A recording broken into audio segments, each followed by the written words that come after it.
Hello everyone, and welcome back to another episode of the Spartan Showcase. I'm your host, Joey Dubois. I'm joined once again today by our principal, Mr. Rubin.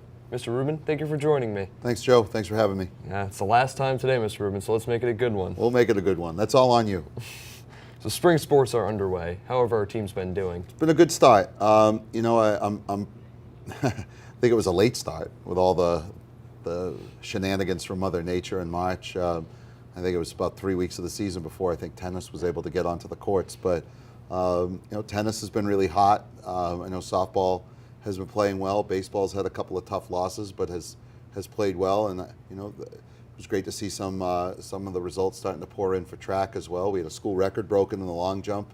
The day before we shot this interview. So it's been nice to hit a little bit of a stride of good weather, and I'm sure the coaches would have liked it to have been a little bit warmer in April to get things going sooner. But overall, it's been a good way to wrap up the school year with the spring season. I think everybody will end up somewhere in or around the postseason, so that's exciting. Prom occurred recently. How did this night go? I want to tip my hat not only to the advisors, Miss Robertson, Mrs. Wise, Miss Yaxis, Ms. DeVario, the seniors and juniors respectively. They did a really good job, I think, of organizing the event. There were, really no details unturned. I thought the staff at the venue were particularly helpful.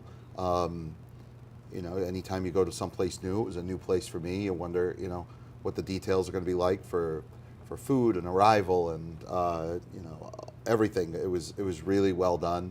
I thought Promenade was a nice event here at the school. It was the first time in my 3 years that we were able to get outside for it, and it was well attended. And I've been able to see some of the shots that people have posted or people have taken, and all in all, it seemed like if the students had a good night, then it was a good night. And more importantly for me, come Saturday at noon, I got message that everybody was safe and home safe after the prom. That makes a good prom night for the principal.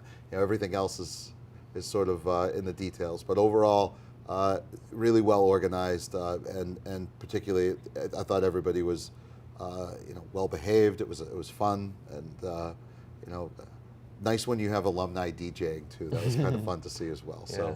So, good night. It is AP test season now. How do you feel about our school's preparation for AP courses? Oh, the preparation is, I think it's one of those things that you never really know. Do I have faith that people have worked hard and that the teachers have done everything they can to put people in a position to do well? Absolutely, but ultimately you don't know.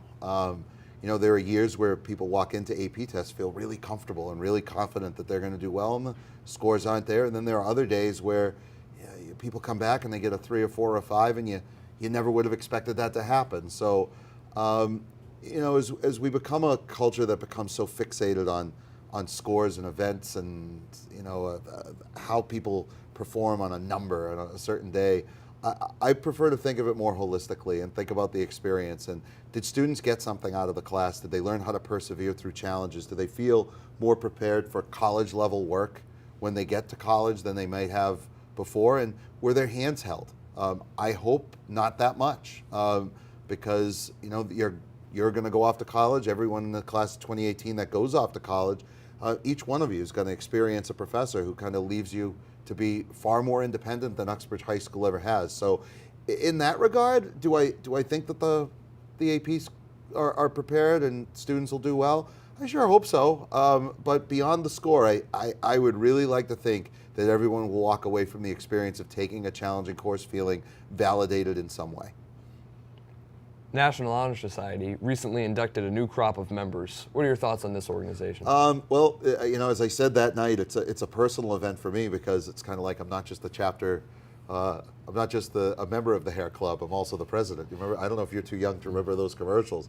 I was a chapter member as a student. I was a chapter president. I was an advisor.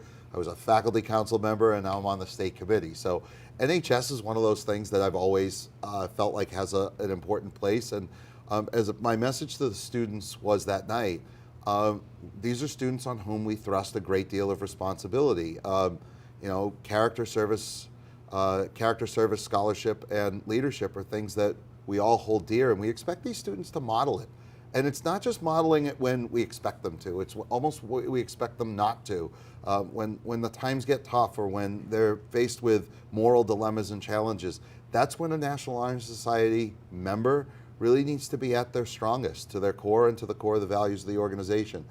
To Ms. Bouchard, the faculty council, and the officers that coordinated the event, the senior members who spoke, I was really impressed. And anytime we hear some of the exploits of the students who are being inducted, you realize how many great things are happening in this community because of so many of our students. That I'm proud of. So how do I feel about it and what are my thoughts? It's something that gives me a great deal of pride, but again, it's something that's pretty personal to me. So it's something I hope I can continue to support, as long as I can while I'm here. The second grade classes at Taft Early Learning Center have been joining our culinary classes to help prepare for their international fair. How do you feel about this collaboration? Oh, it's fun. I know that the elementary school students look forward to it. It's been one of those things that you probably did way back in the day. And so, anytime you can continue a tradition and even have it take on new life. We've had a couple of different people teach culinary arts here. Miss DeVasion's in her second year. Miss Plass was here for, a handful of years before that. And, even before that, Miss Priori. So, and that predates me certainly by a number of years.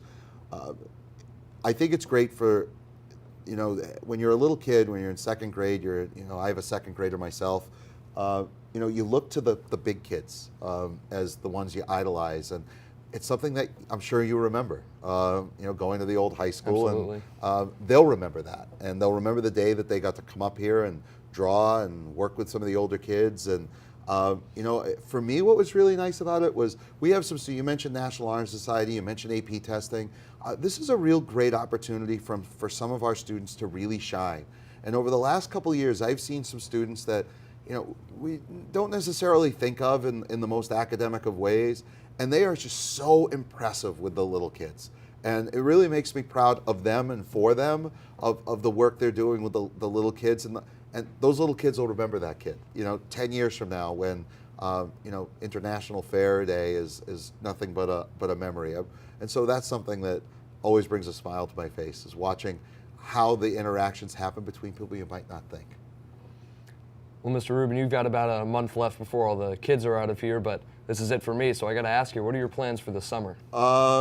Is this where I talk about hopefully sitting on a beach somewhere and having some time to relax? I mean, my plans for the summer, to be honest, we try to take July, at least a couple weeks of July, to recharge, wrap up 2017-18, and start the process of looking at 2018-19.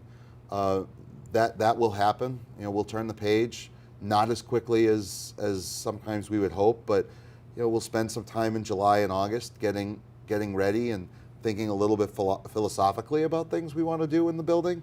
I'll take some time off and recharge my batteries, and spend a little bit more time with my family that I don't get to see sometimes when I'm here and running around to tournament basketball games and concerts and musicals and events, considering the sacrifice they make to allow me to do my job. It's an opportunity for me to kind of step back and spend time with my real family as opposed to my Uxbridge family.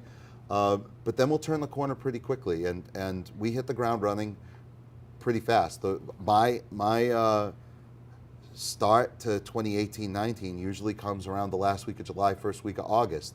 Hopefully have all of our hiring and all of our positions and sort of the big picture things done, so that we can focus in a little bit of some of our school improvement goals and some of our scheduling. And obviously next year's a big year for us with our reaccreditation visit happening, and so we're going to finalize some of those steps as well over the summer. But overall, hopefully a delicate balance between rest and recharge and reloading for next year. Well, there's no next year for me or any of the seniors here, Mr. Rubin. Not here. Oh, There's yeah. a next year for you. Yeah, hopefully. Well, time is running out for us here at least. So what would you tell your 17 or 18-year-old self about the future, given all you know now? Man, I was a young high school graduate. I didn't turn 18 until well into my freshman year, so I was just a pup. So my 17-year-old self was probably not as wise as 30-something-year-old me. enjoy the ride. I think, there are a lot of twists and turns, and as I look back on the twists and turns, I learned more from the twists and turns than I did from the steady course. I would say that, for me, it was a little bit harder to stay in contact with the people that I was friends with when I was in high school, and within a few months, it changes a lot. I went to school an hour and a half away from where I grew up, and it might as well have been on another planet. There was no text messaging, there was no Snapchatting, there was no easy way to stay in touch with each other. You'd get together over break, and that was maybe visit each other on campus, but other than that, it didn't happen a lot. So have enough faith in yourself as a person to know that you're going to make a different group of friends that'll be with you for the rest of your life. And my friends that I made over the course of my freshman year of college are still people that are the first people I pick up when something happens, good, bad, or indifferent. And I think something I used to say in my classes when I taught seniors was you should come out of college with 3 things, or come out of the next few years of your life with 3 things. You should come out if you go to school with a degree. Otherwise, you've wasted a lot of time and a lot of money. You should come out with, like I said, a different group of people that you're close with. That's not to say you won't be friends with your friends, but that you have right now, but it'll be different. You just experience different things when you start living in a dorm or going through college, and the life choices and decisions that come your way between 18 and 22 are different than the ones that have happened from kindergarten till this point. And the last thing I would say, and people who talk to me enough and know I like to talk, you'll have stories. Get out of your rooms, get out of your dorm rooms. Sorry, parents. Do things at school that are beyond the experience of the classroom, and learn how to live. And I would say to my 17-year-old self, have some faith. You're going to learn how to live. You're going to have fun, and you're going to be a better person for it. So that's what I would say to the seniors. Life is going to be different than if in 5 years I talk to you, Joe, and 22 or 23-year-old Joe is kind of the same old Joe that he was when he was 17 or 18, then I'll feel like I haven't done my job, and I'll feel like you haven't gotten as much out of the next 4 years of your life that I think you will.